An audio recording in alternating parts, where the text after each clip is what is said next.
हमारा जो देश में इस प्रकार से हमेशा टेररिस्ट अटैक करते हैं, उसको तो गहराई से गहराई जितना भी स्ट्रॉन्ग एक्शन जो लेना है लेना चाहिए, क्योंकि टेररिस्ट लोगों के लिए कोई कॉम्प्रोमाइज नहीं होना चाहिए।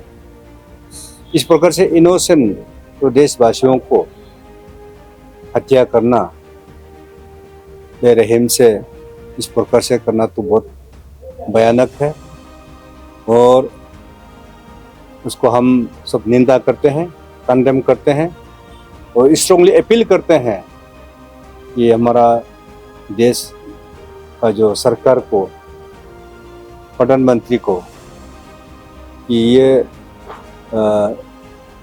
इस समय देश के साथ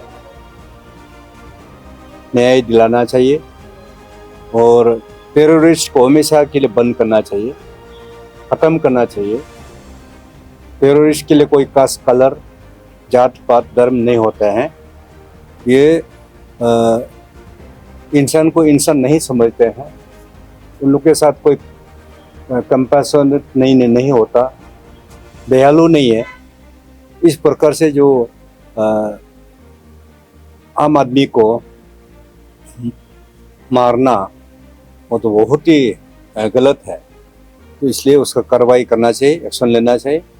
जो भी सरकार उस विषय में कार्रवाई करेगा, हम सारा देश, सारा हर पॉलिटिकल पार्टी हम साथ खड़े रहेंगे और साथ देंगे।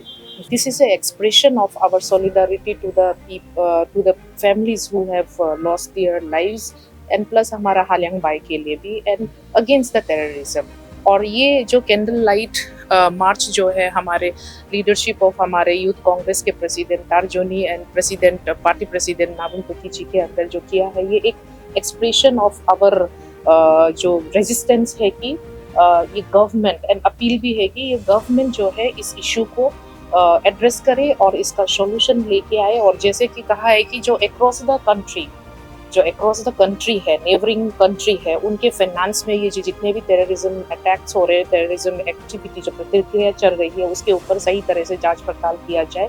और अब समय आ गया है रिप्लाई देने का, क्योंकि आपको पता है पहलगाम में पहले भी 2019 को जो इंडियन आर्मी का ट्रक को उड़ाया गया था, उसमें बहुत सारे जवान जो शहीद हुए हैं। अब ये दूसरा अटैक है, तो इसलिए चुप बैठना अब भारत के लिए बहुत ही शेमफुल चीज़ होगा। तो अब इसको रिप्लाई देना चाहिए। और प्लस जो है कि आपको पता है जम्मू कश्मीर, जहाँ पहलगाम जो बैसरन मीदोज में जो जहाँ हुआ है ये कांड, टेररिस्ट अटैक जो, तो ये जो है एक रीज़न है एडमिनिस्ट्रेटेड बाय इंडियन गवर्नमेंट और एज ए यूनियन टेरिटरी। तो यूनियन टेरिटरी तो सेंट्रल के अंदर में रहता है, पूरा पावर सेंटर के अंदर ही रहता है। तो सेंटर का खुद का डिक्लेरेशन है कि वहाँ पे वो एक टूरिस्ट स्पॉट भी है, वहाँ बहुत सारे टेररिस्ट अटैक भी होता है। Then they have deployed security personnel as well, बहुत ही ज़्यादा तादाद में। मिलिटराइज्ड रीजन है, आपको पता, आप ही ने खुद कहा है 3 लाख से लेके 5 लाख तक की मिलिट्री पर्सन रहता है वहाँ पे। लेकिन ये बहुत ही अचंभित करने वाली बात है कि वहाँ से चेक पोस्ट भी हटाया गया धीरे से धीरे, और फिर इसके बाद जो भी सिक्योरिटी पर्सनल है डिप्लॉयड है उसको भी डिक्रीज करा दिया गया, कम करा दिया गया, ठीक है। और फिर इसके बाद उधर पे आप ये भी देखो कि जो सिविल पुलिस का वो जो पुलिस स्टेशन है वो भी 1 किलोमीटर दूर है। और वहाँ ऐसे सिचुएशन में अभी जब this is the season where tourist visit a lot, तो उस समय में आप ये भी देखिए कि क्विक रिस्पॉन्स टीम भी बहुत ही डिले किया है रेस्पॉन्ड करने में। Then there is a vigilance का भी बहुत फेलियर है, ह्यूमन इंटेलिजेंस का भी फेलियर है, आप ये देखिए। तो इससे तो बहुत ही this is a very doubtful situation. हर कोई सिटीजन हमारे कंट्री में यही पूछेगा कि ये सब कैसा है, इधर में इतना डिफेक्ट कैसा हुआ, क्यों हुआ, विजिलेंस में, ह्यूमन इंटेलिजेंस में, कोऑर्डिनेशन में, टाइम रिस्पॉन्स में, फिर वहाँ के चेक पोस्ट को क्यों हटाया गया, फिर मिलिटराइज्ड रीजन है वहाँ से आप सिक्योरिटी पर्सनल को क्यों रिड्यूस कर दिया गया।